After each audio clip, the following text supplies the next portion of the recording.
This is pretty exciting because Google recently announced their launch of their agent-to-agent protocol. And this protocol is a way to standardize the communication between AI agents. In a similar way, MCP standardizes the communication between LLM and tools. The great thing about A2A is that it hasn't grown in popularity all of a sudden in 1 or 2 nights, similar to other concepts such as Manus, which went up, spiked up in popularity, and then died relatively quickly as well. A2A is following a similar trend to MCP, which has grown steadily over time, indicating that this could be a concept that sticks over time and causes massive adoption. And that's why in this video I want to explain what A2A is without the hype. We're going to go through some practical use cases, and I'm also going to take you through the official Google GitHub repository to have a look at how this works through code.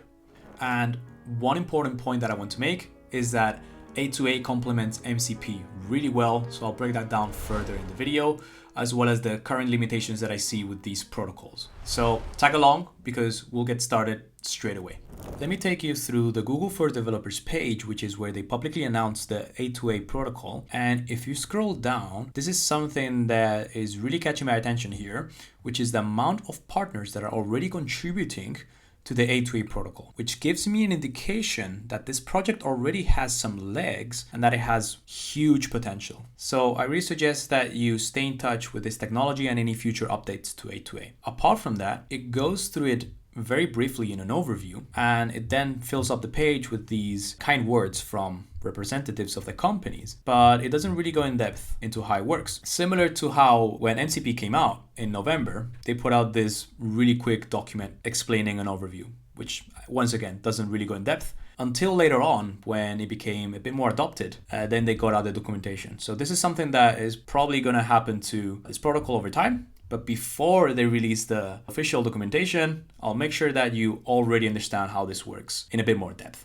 All right, so I'm going to take you through this example that I've built for you to understand A2A a bit more clearly. So we have this enterprise user that is accessing this onboarding system. Okay, so the first thing we are communicating with is this orchestrator, right? Which is, first of all, going to have access via MCP to these CRM tools in order to track something important, for example. So these CRM tools could be Salesforce, Go High Level, and whatnot. And then we can also communicate with other agents in order to help with this onboarding process. Perhaps we need a financial agent to go through some financial data and understand the different price points for all of our different services. We can also go through the lead qualification agent in order to help with the onboarding process in general, and this would have access to other CRM tools. And perhaps it needs to write some other important information or retrieve some other important information. And then we have the data analyst agent, which can help by connecting with BI tools and presenting important information to the enterprise user. So we see here that we have a multi-agentic system, where we're communicating with different agents and with different tools. And this diagram without the A2A and MCP is nothing new. We were able to do this. We were able to connect to tools and to agents prior to these protocols. It's just that now with MCP, and especially now with A2A, we're able to standardize these two processes. All right, and there's some benefits to that. I'm not going to go through all of them because we could spend a decent amount of time here, but I'm going to go through the first one, which is vendor interoperability, okay, on the agent side. So let's say you could build this agent on LangChain and you could build this agent on Crew AI. It doesn't matter where you're building it. You can still connect to these different agents via A2A. So this is a really powerful thing that shows the potential of it, staying as a good protocol. Another important one is this agent discovery at runtime. So especially with tools such as n8n, you probably understand this concept, or just doing it with Python. You need to somehow hard code the capabilities of the agent you're talking to, right? So this onboarding agent, or within the financial agent, you give a hard-coded description of what it's able to do. So you can run the financial agent or the finance agent as a tool of the onboarding agent, right? So the onboarding agent has a tool, and this tool is the financial agent. You need to add a little description for that. What's the problem with this? Well, the problem with this is that if we change the abilities or the skills of the financial agent, the description that we give the onboarding agent as a tool might be wrong, right? Because now that we changed some of the parameters here, it might do something different. So perhaps the access to its tools has changed, or the actual task that it does has changed. So if we don't change this within the tools that the agent has available here, then this can all break. So where does this come in handy, this A2A? Well, it comes in handy because now we're able to do discovery in real time. What does that mean? Well, during the runtime, right, when this entire system is running, we can dynamically retrieve, every time we want to call the agent, we can dynamically retrieve information about the capabilities without having to hard code it. So we call the agent and then we retrieve back some information about it. So no matter if the financial agent changes, right, we change any tools or any descriptions, this is going to be reflected every time we call that agent, okay? So we're calling these agents in real time. Really powerful concept. And perhaps another one is this open protocol. So the fact that it's an open protocol means that we're not tying to any third-party vendors. We don't have to go to a third-party vendor that has another protocol, right? And we are tied by any of the costs associated to getting that protocol live, because A2A is public. So we don't have any of that. Yeah. So those are the main benefits that I want to cover. And now we are going to go through some of the core concepts in the GitHub repo. So we're gonna go have a look at that. So we're here in Google's official GitHub repository, which indicates that this protocol is open source because we can come here and clone it and we can build on top of it if you want, which is honestly a key requirement if you want a protocol to be massively adopted. But yeah, if we scroll down, you're going to see this section called Conceptual Overview. And this is what we're going to discuss now. All right, so here are the core concepts that make up the protocol. So we first have the A2A server and then also the A2A client. And you might have heard the word server and client before, and that's because we use it to describe the MCP protocol. So I'll leave a link to one of the videos that I made about that if you didn't watch it yet. So we have the A2A server and the A2A client. And the way this works is that us as a client from an application or perhaps another agent wants to consume A2A services. What does this mean? Well, this essentially means that we want to access or we want to give instructions to an AI agent so that it performs a task for us and then returns an output, okay? The way we do this is by accessing an HTTP endpoint from an agent. Okay, so we will be able to access this agent via this HTTP endpoints where we can send it some information. In this case, we're sending it a task. But before we send a task, we first need to understand what the agent is capable of. And that's why every single agent in the network has this agent card. This agent card is a public metadata file that describes all of the agent's capabilities, skills, where to call it as well, right? The endpoint URL. And authentication requirements. So we use this as a client to understand what agent to use and what information to send it. By looking at the agent card as a client, then we understand what A2A server to trigger, okay, or to use.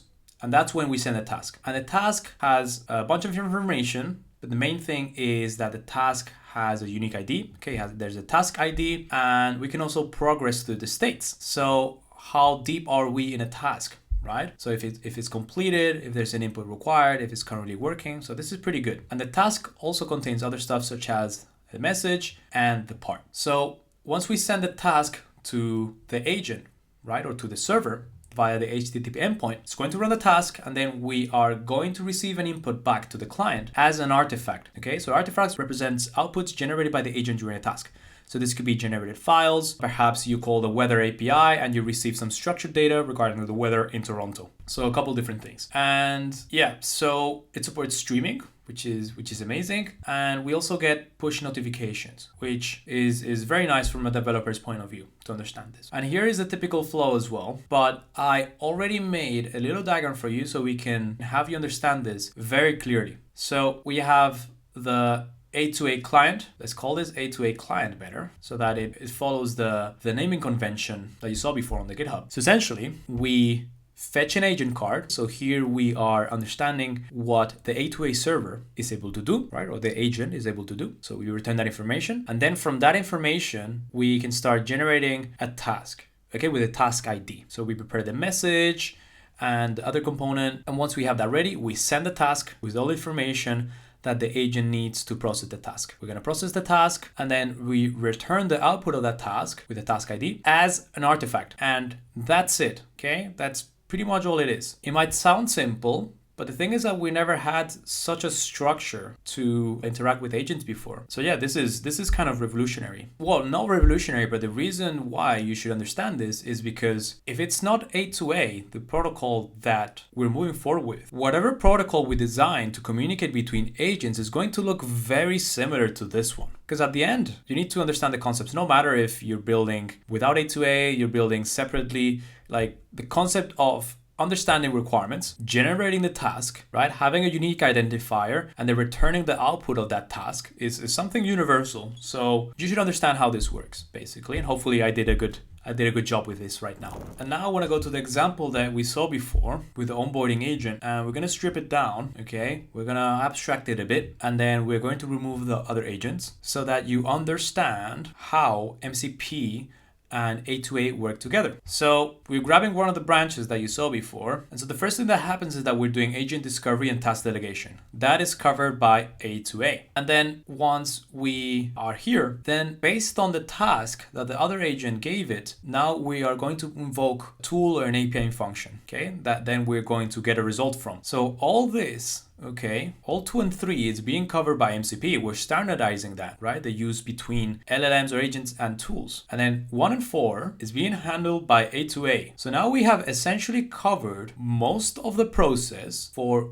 doing an end-to-end complex task, okay? Because now we can have agents talking to each other in a structured way. And we can also have agents access tools in a structured way. So this is why A2A and MCP work great together, because they don't work on the same layer. They don't operate on the same layer. MCP works with tools and agents, and A2A works between agents. Okay, so they actually do better together. All right, so I came in their GitHub repo, and they have this interesting diagram that I found of a demo web app that they made. So if you want to try the web app, you would clone this repo and then fire up their UI, which you can do via localhost. And what's essentially happening is that me as a user from a web browser, I'm going to send a message, and this message is going to pass through this host agent, which is going to decide which agent is going to trigger, which agent needs to be used to perform the task. And these agents are the A2A clients. So the only objective from these clients is to send a task to these agents that will do the task for them and then return output for the task. So first of all, to understand the capabilities, we send the agent card. Here, everything is listed, right? And once we receive the card, then that's when we can send a task, right? With all the different components. So what was it? Well, there was a part and a message, right? And then we get an artifact back. And that result will probably be passed onto the agent and onto the front end. And look at the servers, right? These are different agents. So we got a Crew AI agent, Google ADK agent, and LangGraph agent, showing that the protocol doesn't care where you've built your agent, right? And this is, as I said again, the interoperability aspect of this, right? You can operate with any agent, no matter what framework it's been built on. So this is really powerful. So this that you see here is actually what you can find inside the repository. So you can go through all the different files that make up this system here. To make things simple, we're just gonna go through the A2A servers. That should give you enough understanding on how the different components appear. Okay, so the components that you saw before, such as the agent capabilities, the agent card, I mentioned of the host, and all that. So we're going to have a look at that. If we go to the different agents here on the agents folder and we go to main.py, you're going to see that we're listing out here in this server the capabilities of the agent, the skills of the agent, right? So process reimbursement, you have the description of it, and we got examples. We have an example here on how to message the agent. Then we have the agent card, which goes into depth. We have descriptions, we have the URL, so how we can call this agent, and we append this into here, into skills. Then we create the actual server with the host and the port, and that's pretty much it. But you see here that it uses that naming convention that we saw before. Depending on what you build on before A2A, this would all be custom. You'd have to write this in a custom manner, and every way would be different. So this is great that this is standardized now. Now we can actually look at the agent itself. So what does the agent do? This was a reimbursement agent. We can look at the arguments here. We can look at the body it sends to send action items to the tool. We saw here the server setup, how the agent should be called. And here we see the actual agent hidden beside that server, right? Because if you think about it, it's a server, right? Which we can access via an HTTP endpoint. And inside the server, we have the agent, right? Which is this right here. So here we can list out the arguments, all the tools, instructions, and so on. And you see here that the actual instruction. So this is the actual naming convention for building an agent, the model, the name, the description, and then we also have the tools, right? So we're looking at the actual agent itself, not the server that is built around it, so that it can be called via A2A. Here we have a README, as I mentioned before, I think. We're gonna go into the LangGraph agent now, and this is all pretty similar. So we got here the server that it's built around it, capability scale agent card and whatnot, the ports, but in this one, we're able to see in a bit more depth how this works. So here we're not using MCP, we actually are able to see what tool it is being run in the background. So with this example that I showed here, well, we're actually seeing this, right? Without MCP. You're seeing the raw tool use. So A2A client, send task with color currency, then the server just understands that we're gonna forward that query to the agent does its thing, then we get a result from the API call, and then we respond back to the client, right? The server receives it first before sending it back to the client. And then it does some back and forth. This is the streaming alternative here. No need to worry about that. But you can see, right? By just reading at this and understanding the README files, you can learn a decent amount of things. Then we can go into the other agent as well. Was the Llama Index one? Actually, Korea agent. But anyways, just want you to see how it looks in code, right? I don't want to get too deep into it. Just for you to give you an understanding that those concepts still abide through code.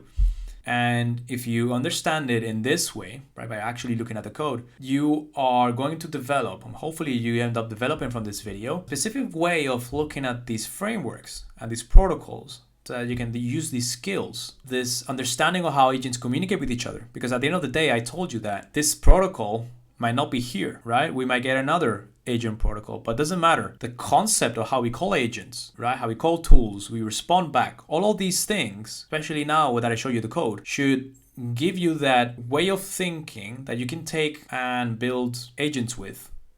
Whatever you are, no matter if you're on n8n, you're actually building code with other frameworks. I believe that this was really helpful for me to go through, even though you don't really understand code. All right, so we covered most of the beautiful things about A2A, MCP, but as many good things happen, there's also bad things.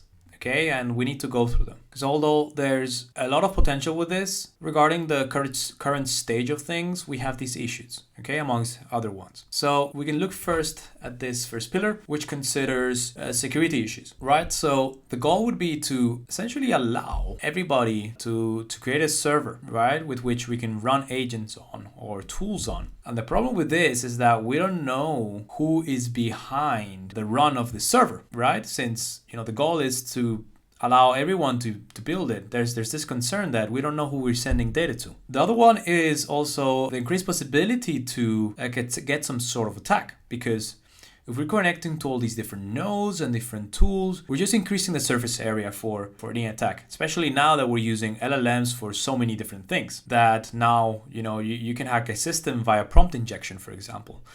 So the more exposed your system is to external tools such as servers and whatnot, well, you're just increasing the chance for your data to be compromised, right? Compared if, you don't have any protocols, for example, and you're just building most things from scratch and everything works within your own environment as much as possible, right? Now, by adding these protocols, we are allowing other parties to be involved in the fulfillment of a task, right? Or the fulfillment of obtaining some information or running a system, right? And there's also the other element of the authentication challenge, right? When you're sending so many different requests to agents, sub-agents, tools, servers, it does get bit hard to trace all of the different authentication, all the different credentials that you have to send throughout the entire system, right? If you have a multi-agent system with a million different tools, how do you make sure that the credentials are passed properly from end to end? So this is a big challenge as well. And yeah, these authentication challenges are ones that are going to take a lot of effort from the engineers, that are building on the protocol. So good luck to them. So now we can move on to testing as well, the testing aspect of things. So there's these testing complexities that you have to take into account. So, compared to before MCP and A2A were there, right? You would have everything in your code base, right? Maybe some external tools that you had to call, but yeah, most of it there. And you didn't have to call different servers and whatnot. Now with A2A and MCP, that's what happens now. is that you're not only relying internally in your code base, but now you have to make so many different calls to many different servers and endpoints and tools, right? So this comes with the problem of edge cases, for example, in which you have so many different, services to call that there could be issues in triggering these services properly. And the problem with that as well is that when there's an error that appears, the debugging aspect of it is going to be really hard, because you're going to have a hard time trying to reproduce any other errors that came along, right? That got produced, because the error could be coming from 5 different places, and there could be some other layers or parts of the server that you can't access because it's someone else's server, right? So there's complications here. All right, so now we come on to the last pillar of issues, which is regarding complexity, okay? So by adding protocols, we're just adding more layers of abstraction. By adding these layers of abstraction, it's going to get considerably harder in case there's any errors happen. So let's say you can have 4 nodes, and when an error happens, you can detect which node or which component is having that error. But if you abstract all of these 4 components into one object, or one way of calling it, then when an error comes up, it's going to say that there's an error with that large node, right? It's not going to tell you what individual component that error is happening in, right? So that's hopefully that made sense. I try to explain it in a simple way for you non-technical people, but that's essentially it, right? You can think about other use cases, right? Whenever you add abstraction, you're just simplifying everything too much to the point where you can't see the individual components that make it. And in case that there's an error, you can't see those individual components that cause those errors. So that's the whole point of this. And that's, once again, right, attributing errors. That's an issue. You can't detect where the error is and what to blame, right? It comes along with this one as well. So yeah, don't be afraid though. And don't take all of these different issues as things set in stone that are going to be there forever. Actually, the contrary. These errors are good to put out there, because I'm pretty sure that engineers at Google and probably Anthropic are working on many of these at the moment, right? Including the data privacy issues and the authentication challenges and the tracing of errors. I'm pretty sure that the engineers are working hard at solving these. So just to add on what I mentioned before, which is, although there's a lot of problems right now, a lot of issues right now, I think Google laid out the right foundation to start working on this protocol. And it might not be the next month or soon where we'd be able to use these, but I'm pretty sure in the next 6 months, year or 2 years, we'll have it so that we're able to build AI agents and AI systems with better scalability, better tracing, better debugging, and just the right level of abstraction and security to be able to deal with all the issues. I'm pretty sure it's just a matter of time, and we just gotta give it time to for the protocol to develop a bit further and just work through it via trial and error. And as more companies get to start using it, try it out, we're gonna get more information about how to improve on these protocols. So yeah, that's all I have to say about this.